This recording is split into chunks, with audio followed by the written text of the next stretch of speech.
Hello my all dear students, आज के इस ऑनलाइन वीडियो लेक्चर में आप लोगों का बहुत बहुत स्वागत है। आज के इस ऑनलाइन वीडियो लेक्चर में डियर स्टूडेंट्स हम कंप्लीट इन्फॉर्मेशन प्रोवाइड करेंगे कैपलर्स लॉ ऑफ मोशन के अबाउट।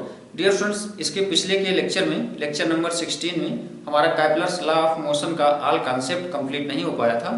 तो ये लेक्चर नंबर 16 जो होगा, लेक्चर नंबर 16 का ये कॉम्प्लीमेंट्री लेक्चर होगा। ठीक है, तो लेक्चर नंबर 16 में डियर स्टूडेंट्स हमने आपको कैपलर्स के तीनों लॉ बताए थे और कैपलर्स के तीनों लॉ के हम डेरिवेशन भी किए थे, एक्सप्लेनेशन भी किए थे। ठीक है, तो डियर स्टूडेंट्स यहाँ पर जो कि पहला लॉ था कैपलर्स का, जिसको हम लॉ ऑफ ऑर्बिट बोलते थे। ठीक है, और जो सेकेंड लॉ था उसको हम लॉ ऑफ एरिया बोलते हैं। ठीक है, और जो थर्ड लॉ होता है इसको हम बोलते हैं लॉ ऑफ टाइम पीरियड।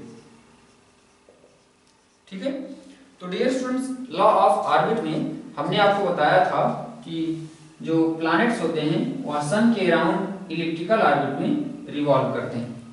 ठीक है, अगर हम इस इलिप्स का सेंटर ओ सपोज कर लें तो इसका ये होता है सेमी माइनर एक्सिस और ये होता है सेमी मेजर एक्सिस।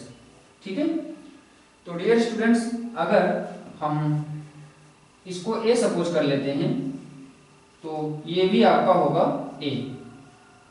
ठीक है, और ये हम बी सपोज कर लेते हैं, इसका सेमी माइनर एक्सिस। अब डियर स्टूडेंट्स यहां पर इसका सेंटर यहां पर इसका फोकस होता है, इसमें दो फोकस होते हैं एस और एस डैश। ठीक है, सन हमेशा एक फोकस पर प्रेजेंट होता है। ठीक है, अब डियर स्टूडेंट्स यहां पर हमने आपको बताया था कि सपोज कर लेते हैं किसी टाइम प्लैनेट इस पॉइंट पर था। ठीक है, और इसकी जो वेलोसिटी हम इन दिस डायरेक्शन सपोज किए थे और इसका पोजीशन वेक्टर से, इसका जो ये पोजीशन वेक्टर था इससे हम थीटा एंगल पर सपोज किए थे कि थीटा एंगल यहाँ पर या फॉर्म हो रहा है आर के साथ वी का। यहाँ पर इसकी वेलोसिटी हम वी सपोज किए थे। ठीक है, अब डियर स्टूडेंट्स यहां पर ये जो फोकस होते हैं इनका सेंटर से डिस्टेंस ई ए सेम होता है, ई ए सेम होता है। ठीक है, अब डियर स्टूडेंट्स ये पॉइंट जो सबसे ग्रेटर डिस्टेंस पर होगा फोकस से या सन से कह सकते हो, इसको हम सपोज कर लेते हैं आर। ठीक है, मतलब इस पॉइंट का नाम डियर स्टूडेंट्स हम बता चुके हैं, इसको बोलते हैं एफिलियन। ठीक है, और ये जो शॉर्टेस्ट डिस्टेंस होगा या कह सकते हैं कि वेरी शॉर्ट डिस्टेंस पर जो यहाँ पर पॉइंट होगा इसको हम एन सपोज करते हैं, इसको हम बोल देते हैं, इसको हम सपोज कर लेते हैं यहां से R2। ठीक है, ये हो गया सबसे शॉर्टेस्ट डिस्टेंस, ये हो गया सबसे लार्जेस्ट डिस्टेंस। ठीक है, इस पॉइंट को बोलते हैं हम पेरीहिलियन। ठीक है, इस पॉइंट को बोलते हैं एफिलियन और इस पॉइंट को बोलते हैं पेरीहिलियन। ठीक है, यह सबसे नियरेस्ट पॉइंट होता है फोकस से और यह सबसे ग्रेटेस्ट डिस्टेंस पर होता है। ठीक है, अब डियर स्टूडेंट्स यहाँ पर सेकेंड लॉ में हमने आपको बताया था जो dA बाई dt होता है वह L बाई 2m होता है और जो कि कांस्टेंट होता है। ठीक है, अब यहां से इसको L by 2m is equal to constant को हम लिख सकते हैं mvr is equal to constant. ठीक है, डियर स्टूडेंट्स आपसे रिक्वेस्ट है कि अगर आप इसके पिछले का लेक्चर नंबर 16 नहीं देखे हैं तो उसको आप जरूर देखें, तभी यहाँ पर आपके ऑल कॉन्सेप्ट क्लियर होंगे। ठीक है, तो डियर स्टूडेंट्स यहाँ से M V R is equal to constant लिख सकते हो। ठीक है, और यहाँ पर अगर हम बात कर लें इस पॉइंट एम पर इसकी वेलोसिटी की, ठीक है, तो इसकी वेलोसिटी का डायरेक्शन यहाँ पर ये v1 सपोज कर लेते हैं और दिस डायरेक्शन में, और यहाँ पर इसकी वेलोसिटी हम v2 सपोज कर लेते हैं। ठीक है, तो यहाँ से डियर स्टूडेंट्स देखेंगे तो ये जो थीटा है ये जो थीटा है यहाँ पर 90 होगा, ठीक है।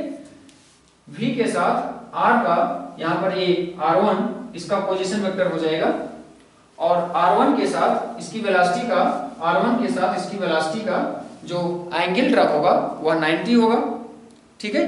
तो चाहे पॉइंट m पर आप बात करें, चाहे पॉइंट n पर आप बात करें, दोनों ही सिचुएशन में आपका जो थीटा होगा वह 90 होगा। तो सबसे पहले यहाँ पर हम एट पॉइंट m पर देखते हैं। एट पॉइंट m पर ये dear students mvr sin theta is equal to आता है कांस्टेंट, इसको ध्यान दीजिएगा।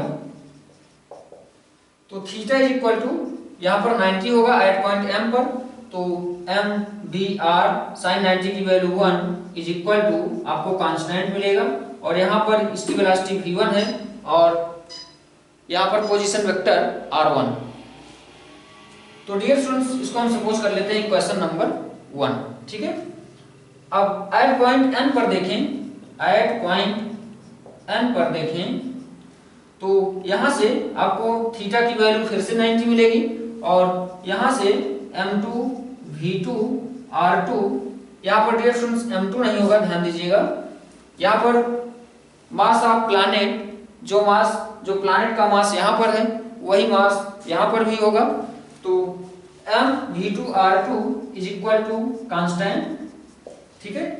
यहाँ पर डियर स्टूडेंट्स m जो है मास ऑफ प्लैनेट है जो कि कांस्टेंट होगा, तो इसको हम इक्वेशन 2 अगर सपोज कर लें तो इक्वेशन 1 और 2 में इक्वेशन 1 को हम लिख सकते हैं, क्योंकि m इसका कांस्टेंट है तो इसको हम लिख सकते हैं v1 r1 is equal to constant, और इसको भी हम लिख सकते हैं v2 r2 is equal to constant, ठीक है।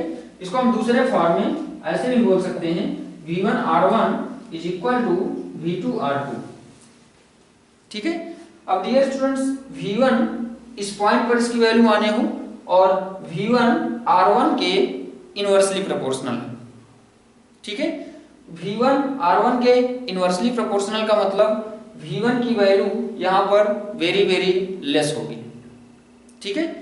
अब dear students at point n पर अगर हम बात करें, जहां पर जिसकी वेलोसिटी v2 आने हो, तो v2 यहाँ पर r2 के इनवर्सली प्रोपोर्शनल होगा, और v2 r2 के इनवर्सली प्रोपोर्शनल होगा, तो यहाँ पर r2 जो है वेरी वेरी लेस है, r2 डिस्टेंस इसके सन से फोकस से वेरी वेरी लेस डिस्टेंस पर है, तो r2 की वैल्यू वेरी वेरी लेस है, तो v2 की वैल्यू वेरी वेरी ग्रेटर होगी, ठीक है, क्योंकि v2 जो है r2 के इनवर्सली प्रोपोर्शनल, ठीक है।